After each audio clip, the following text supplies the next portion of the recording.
What is going on? Welcome to episode 123 of the Lootcast. I'm your host, N64 Josh, and there's no player 2. Uh-oh. I started this show all wrong. The Lootcast starts now.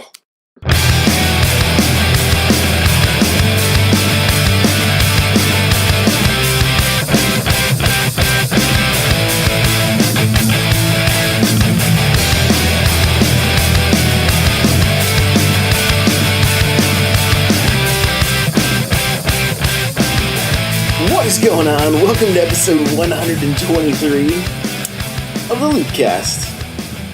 Hatred shaped like a man, that is aka Destinot. No co-host tonight. He called in sick. His daughter is sick. So no Guardian Outpost tonight. Just me. We're gonna talk loot boxes. Everybody in the chat, you get to be my co-host. So we're gonna talk about this stuff. Because it's been a little bit of a crazy week when it comes to gaming and the way people treat each other online. So that's fun. But before we get into that, if you would like to get yourself a free book from Audible, you can go to audibletrial.com/thelootcast. There you can get one of the books I'm really recommending a lot right now is Super Mario, How Nintendo Conquered America, but there's tons of books. So anything you're interested in, I'm sure you'll find something. That's audibletrial.com/thelootcast. The chair I'm sitting in, Opseat. You can go to opseat.com and use coupon code GO for Guardian Outpost and save yourself $10 off a gaming chair. And lastly, if you'd like to start your own podcast, that's right, your very own podcast, go to podbean.com. I'm going to give you my other show's code, but it's podbean.com/NPC. And do a free trial. See if it's for you. Get your voice out there. Be heard. Say nice things. You know, it's good stuff. Oh, for Audible, Battlefront 2 Inferno Squad. That's what I don't know what to call him anymore. It was Destinot. We'll just call him Was Destinot. Because Hatred Shaped Like a Man is such a long name. So, but yeah, go to podbean.com/NPC. Start your own show. It's the company I use for all my podcasts, so I really, really recommend them. And he said to call me Daddy. Okay, well, that got awkward. This show is live Tuesday night, 6 p.m. Pacific. A little late tonight, but it's all right. It's all right. 6 p.m. Pacific Standard Time, 9 p.m. Eastern, twitch.tv/N64Josh. You'll be able to find all of the links or anything that I mentioned tonight at thelootcave.com/episode 123.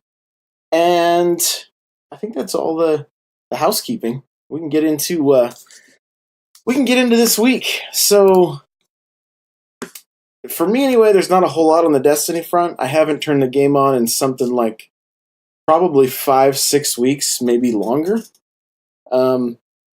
Still don't hate the game, just not really playing it. And I figured, you know what, this is the Lootcast. Let's talk about loot boxes, because that seems to be the hot topic of the day.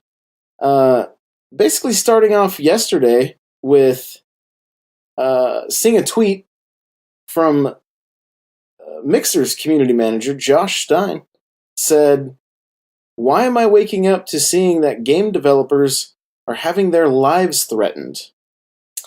And of course, this has to do with Battlefront 2. Battlefront 2, the game everybody loves to hate, apparently. So, developers getting their lives threatened.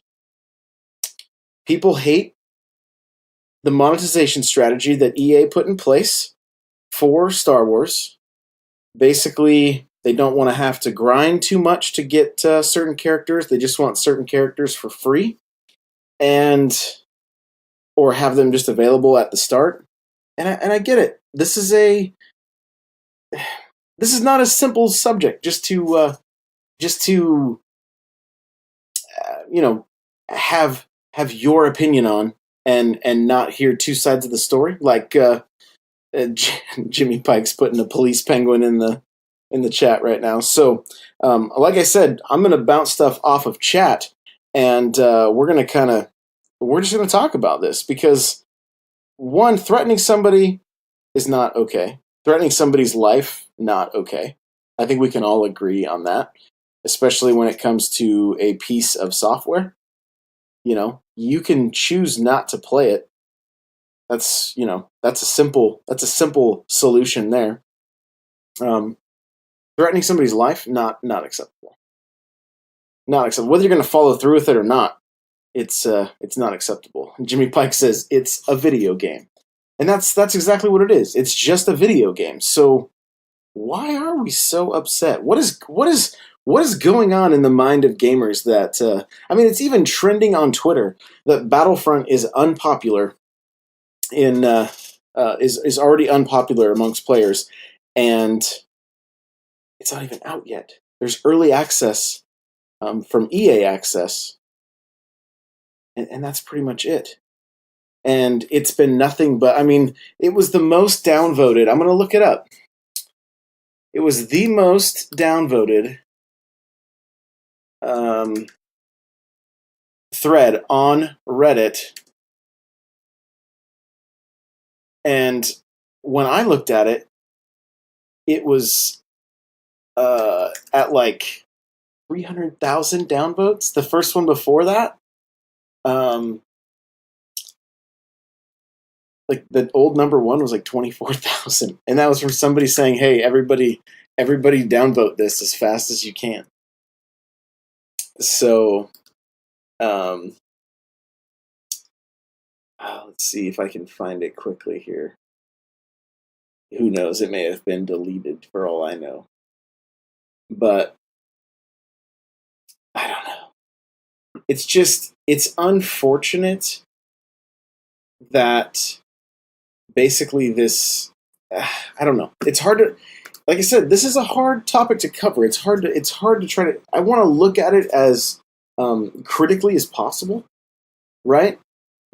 On one hand, you've got this mob mentality that's like, basically picked up their pitchforks and said, we're going to make EA change their practice by force, more or less. So all those downvotes and everything,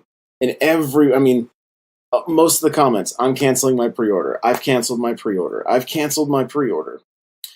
And Jimmy Pike says, as much as we complain about Destiny and what's wrong with it, in its current state as a community, it's never come to anything like that, which I'm pretty proud of. Hatred shaped like a man. We always hear about the vocal minority. As gamers that listen to podcasts, watch streams, and read blogs, we are closer to these games than the casual fan. The casual fan won't ever hear about any of this. Yeah, that's true, but that's a lot of people on Reddit, man. That's a lot of people to downvote this thing. And I want to kind of even just look at, look at people's state of mind, right? Like, what is going on in somebody's head that says, you know what, I need to send a life-threatening message to somebody that, maybe created a tree in Battlefront 2. What's happening there? Why, like, is your life so wrapped around gaming that, like, if the game doesn't come out exactly how you want, is something going to, like, are you going to be okay? What's happening? What's happening in your head? Like, maybe it's time to disconnect and go outside or something. Like, see what it's like to interact with real people that you don't threaten their life on a ever, because it's just not what you do as a person. The word entitled is thrown around often, and it's not a word that I like to just throw out there, but that's kind of what this behavior is like I'm being wronged because I'm not getting the game I want. Like a 2-year-old being told no. It's gotta stop. It's gotta stop. somebody like, where are these people's parents? Jimmy Pike says people are threatening someone that has done nothing but spend their time attempting to make something they hope you enjoy. Exactly. Exactly. That's exactly what they've done.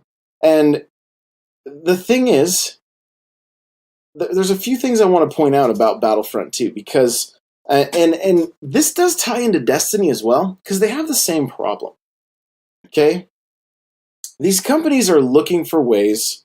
Um, I'm having to make an assumption here because I don't have the evidence in front of me. I don't have the actual numbers in front of me.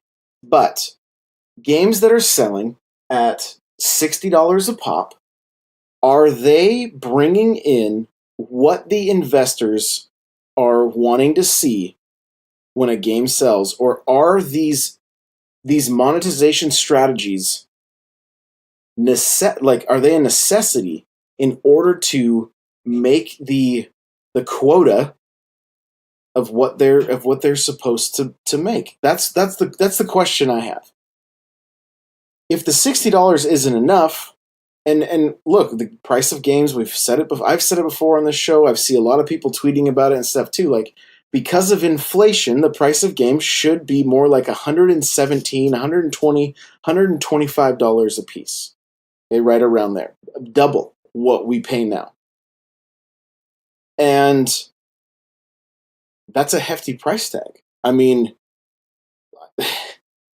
look, the like you can buy a Nintendo 2DS for like 150, 75 for just the wedge, right? You're talking about buying like games costing as much as the console at that point.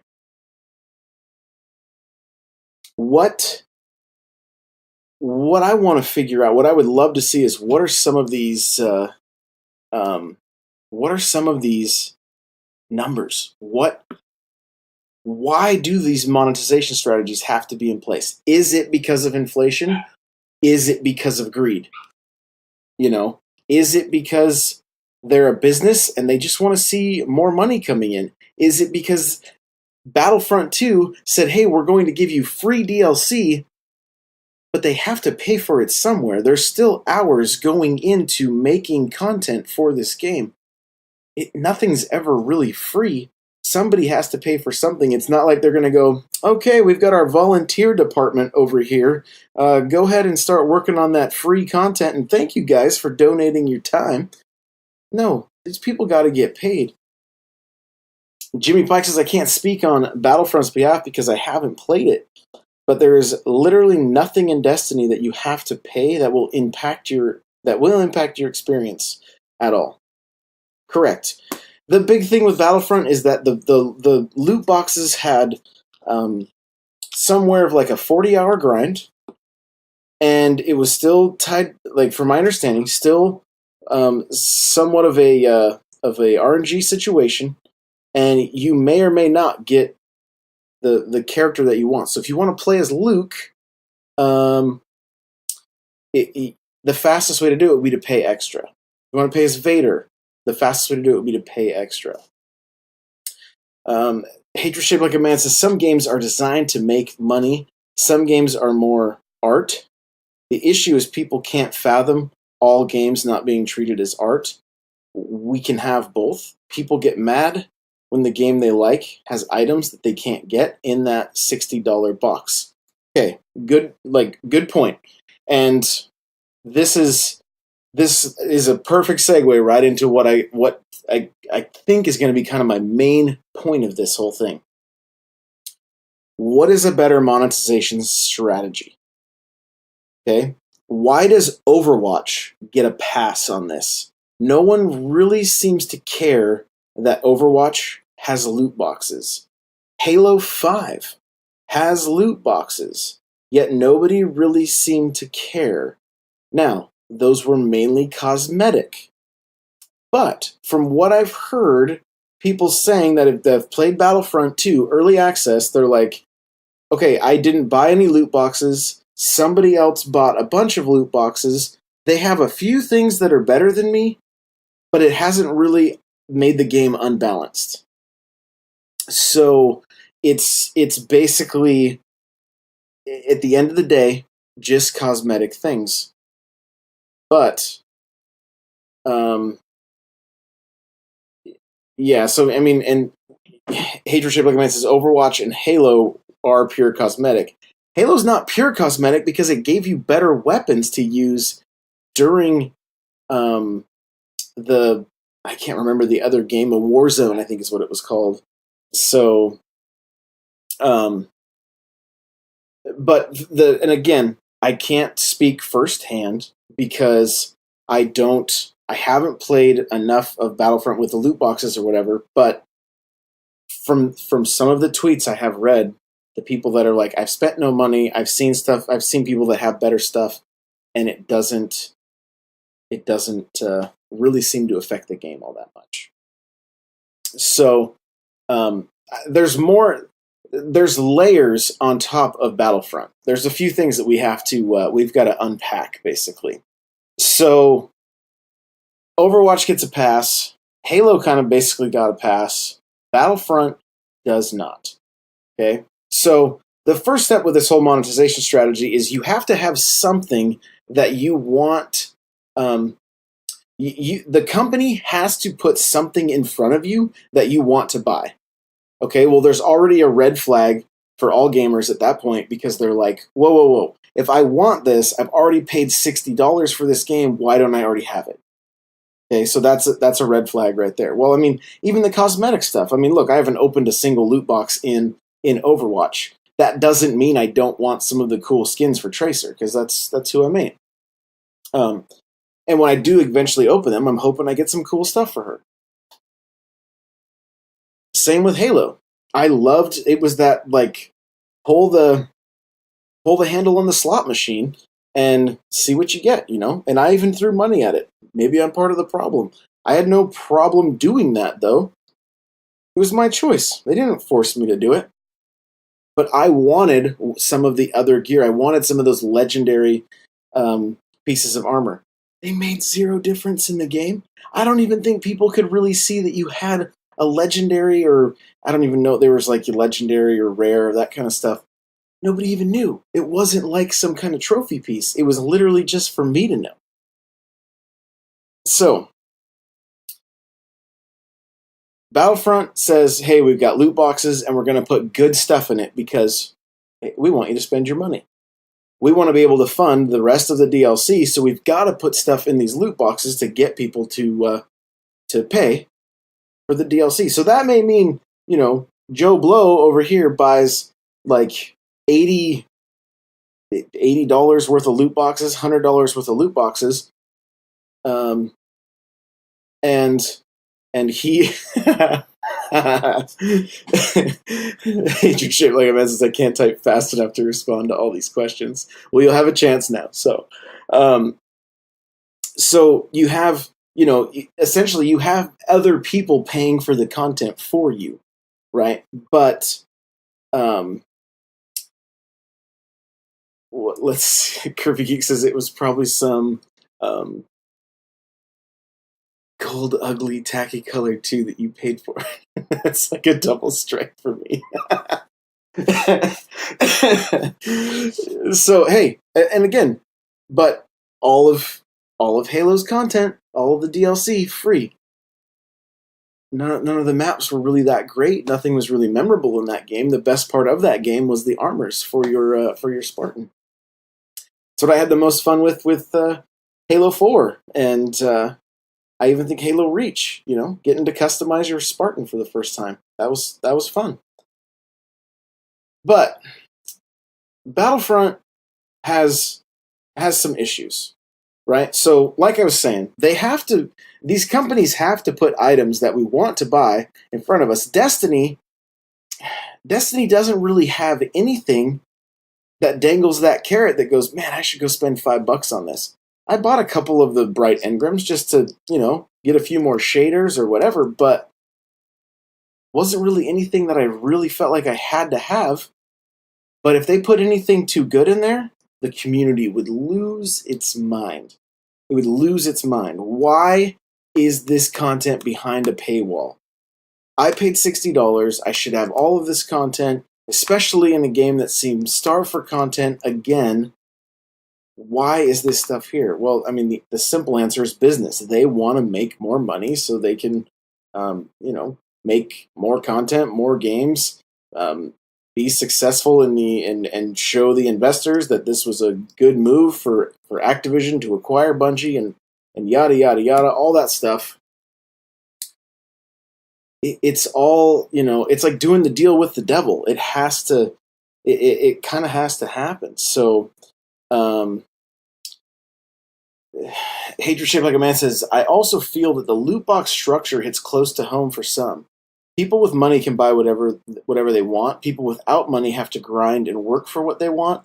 Games used to be the great equalizer that anybody could pay 60 for and feel like a superhero, soldier, sports star, right? I mean, and now that's even that. I mean, we're even seeing for the first time in history, somebody was mentioning that like, um, we're seeing uh, uh, basically in technology, we're seeing this same kind of thing. Like the new iPhone comes out, and you've got the iPhone X that is $1,000, right? Then you've got the 8 that's only like 600. Still a big chunk of change for both, but one's going to have a higher bill. So like there's this separation even with the Xbox, right? You've got the Xbox X, and then you've got the S. I mean, there's almost like tiers in technology now, and that same kind of thing happens with these loot boxes. It's like, oh, this person can just pay for everything, and I don't have that option, and and I don't have the time, so I can't keep up. So I mean, I get it. In my opinion, the loot boxes are great for a free to play style of game. They're okay even with games like Overwatch, where it is strictly cosmetic and you're getting nothing that makes you play better, move faster, shoot more, better ammo, whatever. But I feel like it's time for the companies to um, stop looking at what mobile games did and start their own path on what they can do to generate income to monetize their games. There's got to be a better way, and that's on them to get creative. I mean, it's that way for any other business um, trying to grow the size of their business. Trying to increase revenue.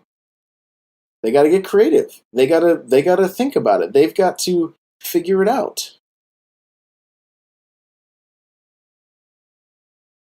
Kirby asks, do they split the groups? Or are the people who paid for this stuff in the group who doesn't? I feel like maybe there was more to that sentence, but um,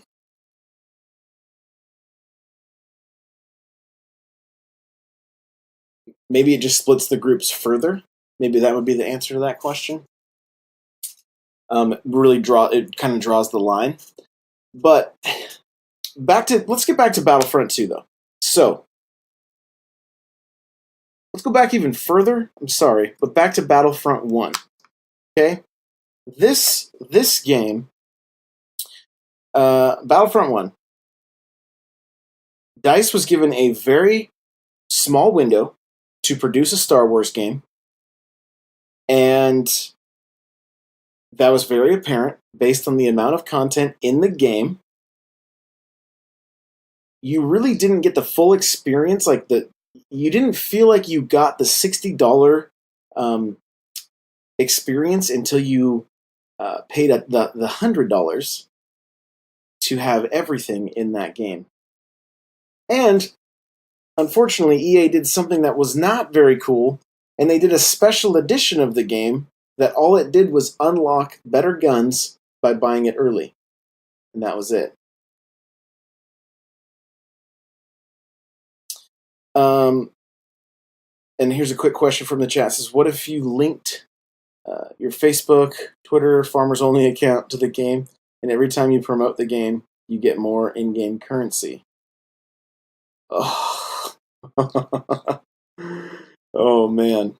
So we become advertisers at that point.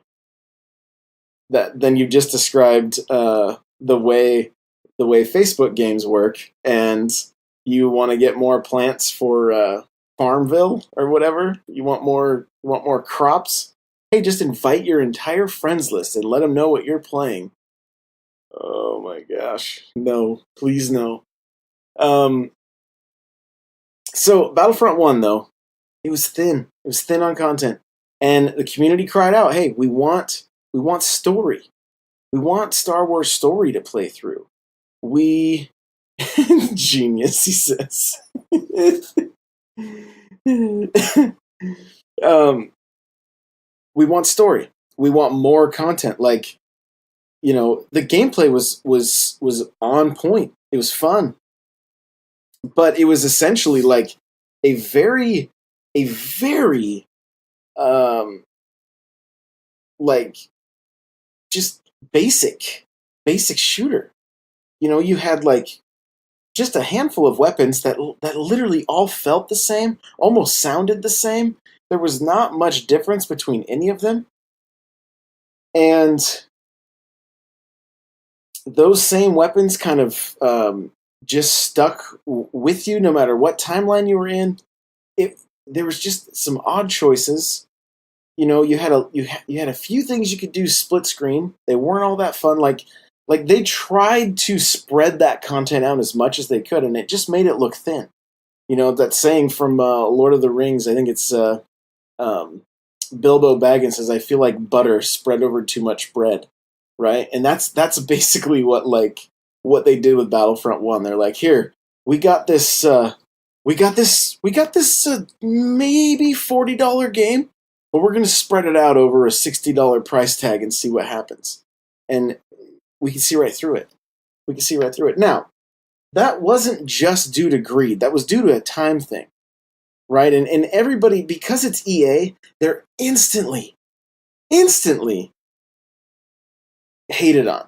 Like they don't get any kind of grace whatsoever from the gaming community. So it's like, oh, look at this, the full experience for Battlefront right off the bat, $100, the full experience.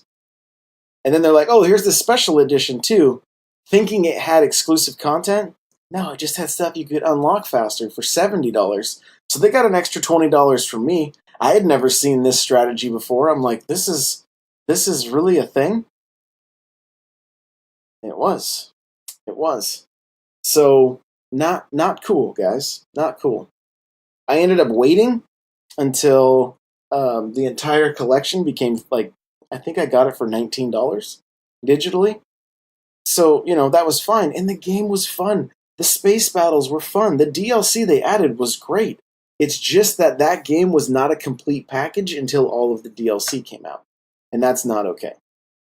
That's not okay. The game they banked on the Star Wars name, sold it for $60, and it should have been probably $39.99 tops um, would be where I would put it. And especially since you had DLC coming out at that price. The DLC should have come out for a little less as well. But, again, that's on them. But what did they do? They listened to the community. They said, okay, we're not going to do paid DLC, which there's no way they can't do that. That's why loot boxes were introduced. And we're also going to do a story. And they got they got a lot of actors involved, a little bit of story that I've seen. This game looks amazing.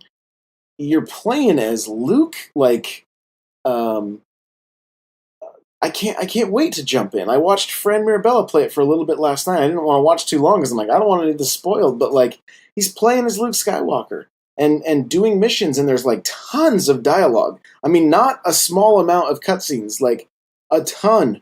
And that, that to me shows that, hey, they listened and they're giving us the content that we want. Yet nobody seems to pick up on that at all. Nobody seems to really notice it. They just hate on them. Hatred Shaped Like a Man says people hate on EA, but they still make tons of money. I don't think people at EA care what some internet peasant says about them. If people really want to be mad at someone, be mad at all the reviewers that praised that game and said it was worth $60. I don't know. That might have been me. I hope it wasn't, but let's not go back and find out. I know I enjoyed the game. I just wish it didn't cost $60 or technically $100. So, but but that's the thing. EA just carries a lot of hate, But they have their faithful that buy their FIFA, buy their Madden year after year. I mean, those games just sell just truckloads, and so they just print their money. They print money, but and I mean, you know, hate's lonely at the top. Also true, man. Also true. And and I mean, good on EA for having a successful business. Like, I don't like to um it's an odd thing, and I think I mentioned it, but like, we cheer for the person that's like, their business is growing right up until the point that they like become like a corporation, or they become like, just like, like corporate America, and then it's like, now you're the enemy. It's like, it's a weird thing that companies are only allowed to get so big before they become the villain. So it's, I don't, that's another topic for another time. But it is strange, and some of their practices have got them to that point. But Kirby Geek says, but most people that buy those are unaware of these things. But I feel even if they were, they would still buy FIFAs and Maddens, because who else is challenging against them? Right. There is no other soccer game other than, like, I think it's called like Football Coach or something. That's across the pond. It's huge over there. Um, or it's like some kind of football strategy game, which is a soccer. But um, so, and then, but yeah, football wise, who? There's no one else. They've basically got a monopoly on that. So they make very few tweaks year after year, and really what they could put out in an update or DLC, and put the Madden series on a like a 3-year cycle or something, so they really put out something stellar. It's just kind of a cookie cutter year after year, and so that's part of the reason that people view them the way they do. But I do want to get back to the point that Battlefront 2, they did listen. They did put in story. They said, we're not doing paid DLC, but the the loot boxes, I mean, and look, what did we just see with like Shadow of War loot boxes? It was not good. It was not good. People were not happy. YouTubers like Angry Joe, they just go off on loot boxes. He just goes off, and same with like Jim Sterling, like that guy. He hates loot boxes as well. So, and I think a lot of their mentality is it should be for free to play games. Like, if you're going to give me Star Wars Battlefront 2 for free, put whatever loot boxes you want in there. But that's not going to happen. That's just not going to happen. So Kirby says, if Jar Jar Binks was loot box only, the world wouldn't care. Never say poor Jar Jar. Never feel sorry for Jar Jar. But I don't know. So all that being said, I am excited to play Battlefront. I'm excited to play a Star Wars campaign. Everything that I've been hearing about it, as far as the game goes, has been pretty positive. It's just unfortunate that this mob has formed, and that threats have been made. I don't know. It's just kind of a mess. It's kind of a mess, and I think there's this huge disconnect between gamers and the companies that make their games, not understanding that it is true. It's business. That's what it boils down to. I mean, you've got guys that like,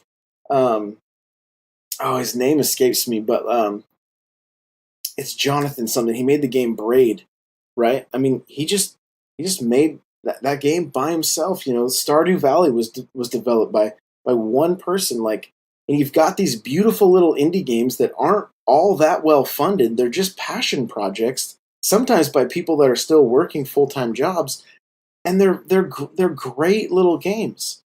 but you're not going to get a game of the level of Star Wars Battlefront or Destiny from one person. I mean, these are teams of like 500 people, like going out and recording sounds, like and doing motion capture and the models and everything. There's so much that goes into it that there has to be a business side of it. There's no way around it, you know. And if you really truly are like, oh, I'm done with this, I'm not doing it anymore, then just play indies, just support the indies. And if but I have a feeling if somebody like me, I'd be like, I need a AAA title again. I've been playing Doom on the Switch, and I'm like, man, I like these. I'm so stoked to see these AAA titles coming over to the Switch. Mario Odyssey, AAA title. I'm loving it. Um, Hatred shaped like a man says, what if we view it this way? Movie tickets for a blockbuster movie are the same as tickets for a B movie. The blockbuster um, has tons of merch to sell you, games, soundtrack, toys. The B movie has nothing, and games are the same way. $60 for the ticket to ride with a ton of side merch. Yeah, I mean that's basically what it is. Like even like Amiibo, um, it, it's very similar.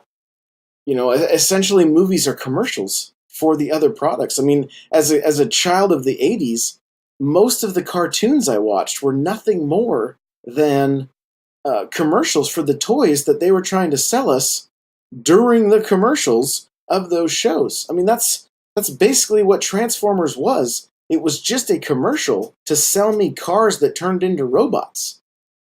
I loved the heck out of it, so it was the best marketing you could possibly have. Every birthday or Christmas, Mom, I need a new Transformer. Mom, I want He-Man. Mom, I want Ninja Turtles. That's essentially the way it was, and I mean, I feel like it shifted some. I don't feel like my kids were like marketed to in that way all that much. Maybe they didn't watch that much TV, you know. But I think times have changed somewhat. It's not the same kind of thing. Like I sat down and watched Star Wars Rebels, and even my kids watching that, I don't think they would want to rush out and go buy the toy.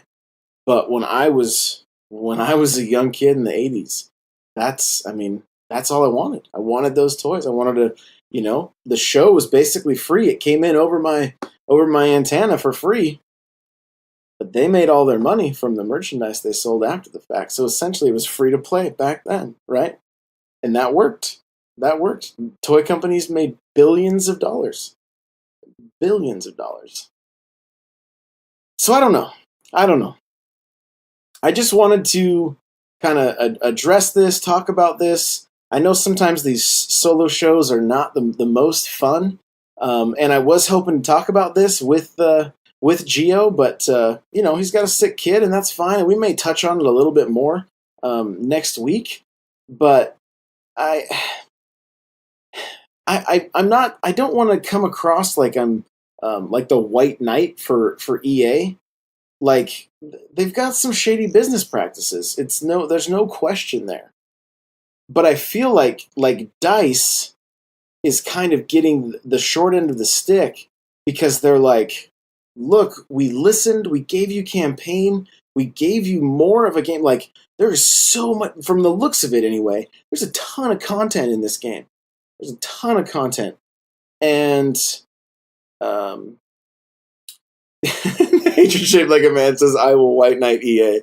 EA is awesome. Buy it now. Buy it now."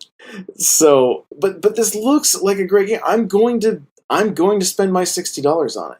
I want to jump into a new Star Wars adventure during the holidays when I have family here. My uncle's here hanging out. We're going to be split screening Star Wars Battlefront 2 because that's like he loves doing the space battles and the flying missions and that kind of stuff.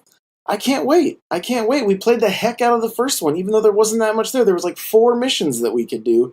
We ended up just taking turns playing online dogfights, and we had a blast. And I think in this one we can actually go in with split screen, and we're gonna have that much more fun. So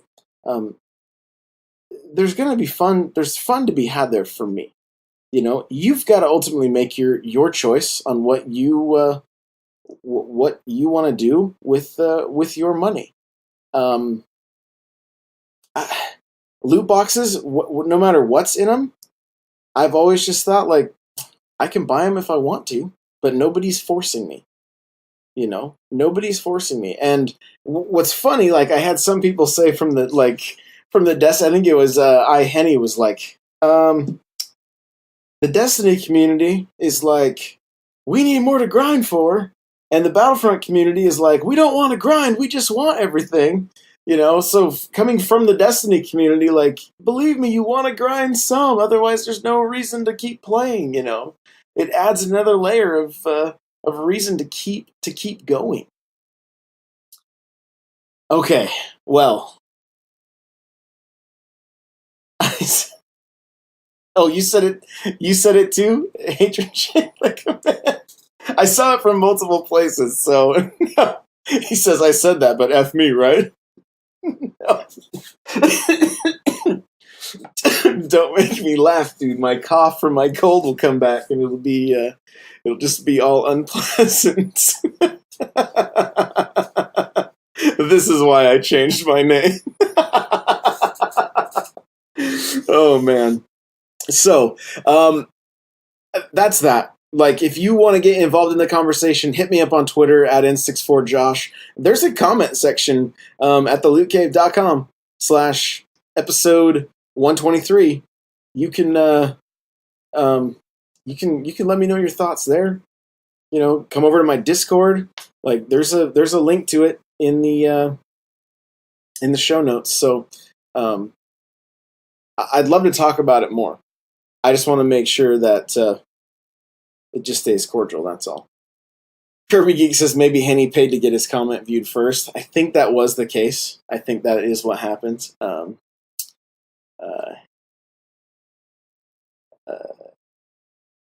Let's see. It was the free grind option, so you had to wait to see.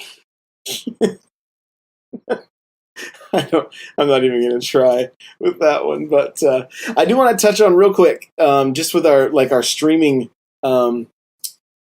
conversation. It's basically there was a big update to Twitch, and you can now track your progress towards like partnership and becoming an affiliate, and they have all kinds of achievements now.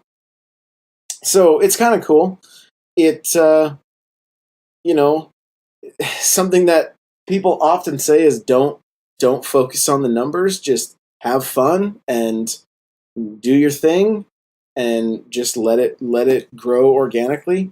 This throws all the numbers in your face all the time. So you will be seeing that if you go and look at it. But if you want to see if partnership is your goal, I can check it right now and see that the only thing that's keeping me from partnership is like 55 viewers per stream, basically. Kirby Geek says, "Oh no, achievements for streaming for Josh." Hatred shaped like a man. I've heard to stream games no one else is, so you are at the top of the directory all the time. Also an excellent idea. There you go. Pro tip right there. Just play games that nobody's watching, and you will be at the top of that directory. That no one's there. It's a good call. It's a good call. But no, if you want to be able just to kind of track each stream and that kind of stuff, it shows you everything, and it's a nice feature. I wouldn't recommend checking it after every single one. Like, don't get hung up on the numbers. If streaming is your thing, just enjoy it as a hobby. Grow your community. Love that community. Have a good time with them, and that's gonna be where you have the most fun. So, Kirby Geek says, "Guys, I gotta stream League of..." This is in a Josh voice, by the way. "Guys, I gotta stream League of Legends so I can get my 5 achievement points." That's not how it works, but thank you very much. I gotta go. One of the achievements was literally buy a TwitchCon ticket. So you can pay for achievements now. So there you go. I was like, oh, am I gonna have to do this? I only kid. So, but have fun streaming. That's what it's all about. It's really a blast. And, the numbers will come with time. Just be consistent, be there on a regular basis. You can check to see how consistent you are, how many hours you stream that month, that kind of stuff. That's what unlocks achievements. So, Twitch's loot box, every 1 in 1 million is a partnership. Oh my goodness, people just start throwing money at Twitch at that point, trying to get their partnership. So, well, guys, I want to just say thanks for hanging out with me in chat. Hadrian Shaped Like a Man, Kirby Geek, anybody that's just lurking, thank you. Thank you for being here. Like, I appreciate it that you're willing to keep the tab open and hang out with me. Even if you don't ever type anything, I think it's great. So, thank you. This show happens live Tuesday nights, 6 p.m. Pacific Standard Time. There's Jimmy Pike. He's still here, just chilling like a villain with his little creepy emote. I can't even tell what it is, but it's a Lumi haha. So, it's definitely a creepy one. Twitch.tv/N64Josh, Tuesday night, 6 p.m. Pacific. 9 p.m. Eastern. Guardian Outpost usually joins me, and we're gonna kind of just do more of this like conversational, just chats about like whatever topics. And when Destiny's hot, we're gonna talk a lot about Destiny. And when Destiny is kind of cold, we may not talk about it because I don't want to be negative about the game. I really watch the numbers on the shows where we're more negative, and they really just take a dive. And it's just not. It's not just about the numbers, but I want this to be an enjoyable show for people. So he even messaged me tonight, and he's like, "It's probably best that I'm not on. I just feel extra salty tonight about Destiny." So I was like, "Hey, cool, man. Just snuggle that little girl because that goes by quick." So. That's what he's doing. Send him a little bit of love. Go see him. She's still streaming every day, so go see him in the mornings. Remember, guys, get a free book from Audible. Go to audibletrial.com/thelootcast. Opseat.com. Use coupon code GO. And lastly, if you want to start your own podcast, go to podbean.com/NPC. And NPC stands for Nintendo Powercast, which I will be recording in about an hour if you want to come hang out live. And my guest tonight is a guest we've had on here by the name of Mega Magwitch. And we are going to have a very heated debate about the Nintendo 64. So if you end up missing it live, you can check out the podcast feed. Just look up Nintendo Powercast wherever you listen to podcasts, and you'll find it. But thank you so much, guys, for listening. Thank you for being here live. Thank you for the reviews and the retweets and all that stuff. We really do appreciate it. And so, You're shaped like a man. What? How the N64 was trash? See? There you go. We're going to have a very good conversation. So, thank you so much. And we'll see you next week for episode 124. Later.